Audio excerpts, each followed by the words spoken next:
Welcome back to Recap It. Today we are going to recap a 2019 horror, sci-fi, thriller movie titled Brightburn. Tori and Kyle discover a baby boy on a spaceship and raise him as their own, naming him Brandon. However, around the age of 12, Brandon discovers that he possesses superpowers and begins to utilize them for malevolent purposes. But before we begin, please consider subscribing to this channel. Now without wasting any further time, let's begin, shall we? Our story begins with a young couple and their only kid, Brandon, who live peacefully together. At first, everything seemed to be going swimmingly, with Brandon looking to be all they had hoped for. A cheerful, inquisitive, and intellectual young child.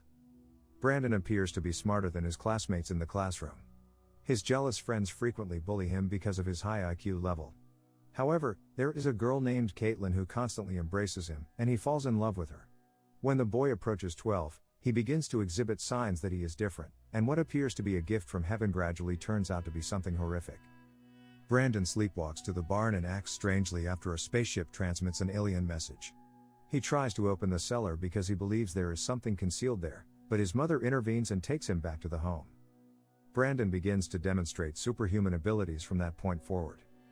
He tries to mow the grass the next morning, but when he tries to start the machine, he unintentionally tosses the lawnmower. Surprised by the strength, the youngster places his hand in the whirling blade and breaks it instantly, with no injuries to his hand. His parents plan to take Brandon camping the next day. Kyle observes his youngster acting suspiciously while eating breakfast as Brandon bends a fork with his lips. Tori accidentally uncovers images of gorgeous models and gory photos of human organs while cleaning up Brandon's room. Kyle gives his son a little discussion while searching to teach him understanding about sex, misinterpreting the photos they found previously as teenage curiosity. His father emphasizes that sex is about love between two people, not about organs and other things. Unfortunately, this conversation just motivates Brandon to slip away at night and stalk his favorite classmate Caitlin, leaving the girl stunned. Kyle catches his kid staring at hens one night after the family returns from camping, and notices that the chickens are afraid of Brandon's presence. He then returns the youngster to his home. The parents are awoken by their children screaming later that night, only to discover that they have been murdered. Despite Kyle's assurances that their kid is to blame for the murder, Tori refuses to believe that Brandon is capable of such evil and insists that the death was caused by a wolf. Brandon falls towards Caitlin one day in PE class while playing a trust game in which a person falls and the other friends must help the falling person, but the female refuses to hold him up and lets him fall to the ground. Furthermore, the girl accuses him of being a pervert after seeing him in her room late at night. The teacher forces her to assist Brandon in getting up, but Brandon, who is already annoyed by her actions, crushes her hand. He is expelled from school as a result of the mishap. Brandon sleepwalks back to the spacecraft that night, breaking the lock on the cellar door where the spaceship was hidden. Tori follows the red light from the barn and discovers her son levitating while screaming a message from the ship, "Take the world." Brandon then falls down and slashes himself on the ship, demonstrating the child's vulnerability. Tori consoles her son and shares the truth about his origins. She tells Brandon that he is not their biological child, but that they discovered him in a mysterious spaceship that crashed into their land 12 years ago. Despite the fact that she and Kyle lied to the adoption agency about adopting him, he is still their son, and they adore him. Brandon flees in rage after discovering the truth, repeating the extraterrestrial message. This is the point at which he transforms into a crazy serial murderer and finds his new ability to shoot a crimson flash from his eyes. The assassination begins with Caitlin's mother, Erica, who is forbade him from ever seeing her again. When Brandon discovers Erica alone in the diner, he starts scaring her by covering the window with his distinctive symbol. He then shatters the light above her, one of the fragments striking her in the eyes. As she tries to remove the shard of glass, she cries in pain. With her vision blurred by blood, Erica escapes to the storage room and locks herself inside, but Brandon uses his superpower to break in and murder the poor lady. The next day, while investigating Erica's disappearance, the police discover a sequence of runes etched on a window. Later that day, Brandon encounters his aunt, Marilee, a school psychologist. She provides Brandon an opportunity to redeem himself following the event in PE class, as she is compelled to inform the school, his parents, and the sheriff about the boy's condition. Instead, he continues to rave about how great he is and shows no signs of regret. Brandon visits his aunt later that night, unhappy with what Marilee said earlier, and tells her it's not a good idea to talk to the sheriff, and threatens her. She refuses to comply with his request and instructs him to return home, but he resists. Noah, Marilee's husband, returns home after she has gone to bed and discovers Brandon hiding in the closet with his terrifying mask. Noah is enraged and informs Brandon that he will inform his parents about everything.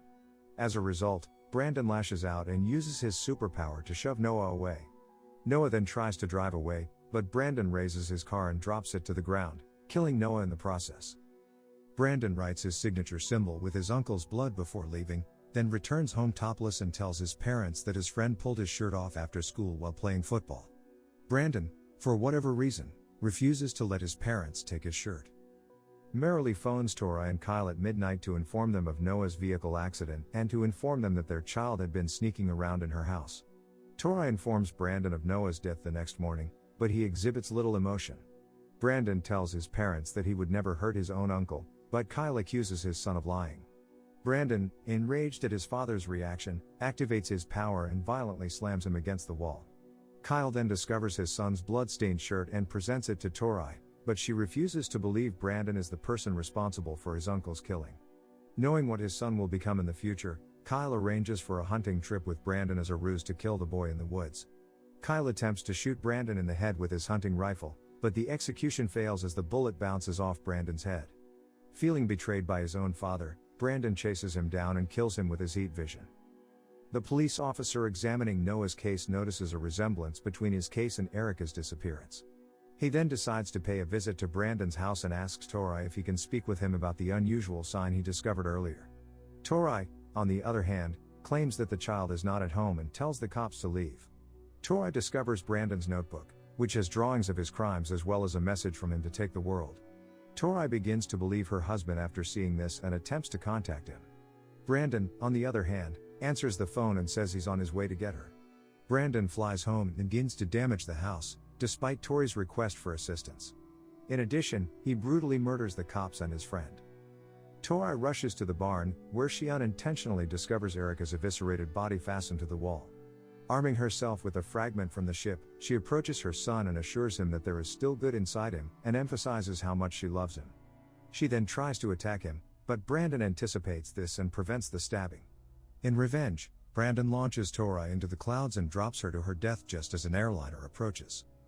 The next day, it is discovered that an aeroplane inexplicably crashed, destroying the entire property and killing everyone on board, leaving Brandon as the sole survivor. Brandon begins his global attacks and begins to rule the planet during the credit scene.